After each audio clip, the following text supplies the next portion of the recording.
আসসালামু আলাইকুম ওয়া রাহমাতুল্লাহি ওয়া বারাকাতুহু। প্রিয় ভাই ও বন্ধুগণ, দর্শক শ্রোতা যারা আমাদের সাথে রয়েছেন দূরে অথবা কাছে, দেশে অথবা প্রবাসে, আপনাদেরকে জানাই আন্তরিক মোবারকবাদ ও শুভেচ্ছা। প্রিয় ভাইয়েরা আমার, আমরা রাসূলুল্লাহ সাল্লাল্লাহু আলাইহি ওয়াসাল্লামের হাদিস শরীফ থেকে একটি হাদিসের কথা বলবো।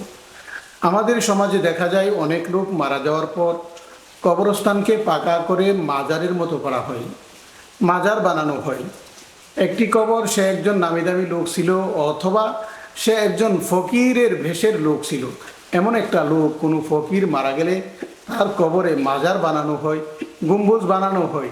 কিন্তু দেখা যায় ওই মাজারের মধ্যে কিছুদিন পর বাতি লাগানো হয়, মোমবাতি জ্বালানো হয়, বিভিন্ন ধরনের অপকর্ম চালু হয়ে যায়।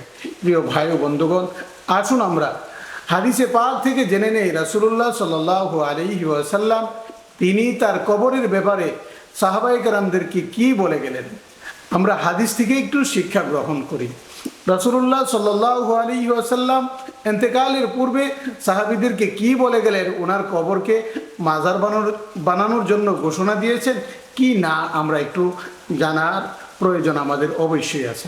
প্রিয় ভাই ও বন্ধুগণ, হযরতে আবু হুরায়রা রাদিয়াল্লাহু তাআলা আনহু থেকে সহিহ সনদে বর্ণিত হয়েছে, নবী করিম সাল্লাল্লাহু আলাইহি ওয়াসাল্লাম ইরশাদ করেছেন, লা তাজআলু কবরি ঈদান ওয়া সাল্লু আলাইয়া ফা ইন্না সালাতাকুম তাবলুগুনি হাইসু কুনতুম।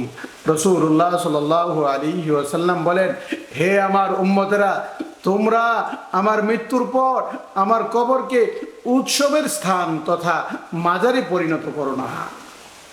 আমার উপর দুরূদ পাঠ করবে, তোমরা যেখানেই থাকো না কেন দুরূদ আমার নিকট পৌঁছানো হয়। প্রিয় ভাই ও বন্ধুগণ, আমরা যারা লোক মারা গেলে কবরকে পাকা করে মাজার বানিয়ে ফেলি, এ ব্যাপারে তো রাসূলুল্লাহ সাল্লাল্লাহু আলাইহি ওয়াসাল্লাম নিজের ইন্তেকালের পর যেন নিজের কবরকে মাজার না বানানো হয় নিষেধ করে গেছেন। আল্লাহ রাসূল সাল্লাল্লাহু আলাইহি ওয়াসাল্লাম বলেন, লা তাজআলু কবরি ঈদান, তোমরা আমার কবরকে উৎসবের স্থান অর্থাৎ মাজারে পরিণত করো না, উৎসবের স্থান বানিও না। আমরা যারা লোক মারা গেলে কবরকে পাকা করে মাজারে পরিণত করি, আমাদের কি অবস্থা হবে। প্রিয় ভাই ও বন্ধুগণ, আসুন আমরা রাসূলুল্লাহ সাল্লাল্লাহু আলাইহি ওয়াসাল্লামের হাদিস থেকে শিক্ষা গ্রহণ করি। নবীজি বলেছেন, আমার কবরকে মাজার বানাইও না, আমার কবরে তোমরা সালাম পৌঁছাইতে থাকো, আমার উপর দুরূদ পাঠ করতে থাকো। প্রিয় ভাই ও বন্ধুগণ, যদি আমরা রাসূল পাক সাল্লাল্লাহু আলাইহি ওয়াসাল্লামের উপর দুরূদ পাঠ করতে থাকি, তাহলে আল্লাহ তাআলা এই দুরূদখানাকে আল্লাহর রাসূলের কবর পর্যন্ত পৌঁছে দিবেন। রাসূল সাল্লাল্লাহু আলাইহি ওয়াসাল্লামের রওজা মুবারকে আমাদের দুরূদ পৌঁছে দিবে।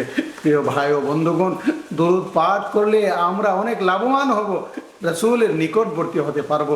তাই আসুন আল্লাহ রাসূল সাল্লাল্লাহু আলাইহি ওয়াসাল্লামের উপর বেশি বেশি করে দুরূদ পাঠ করি।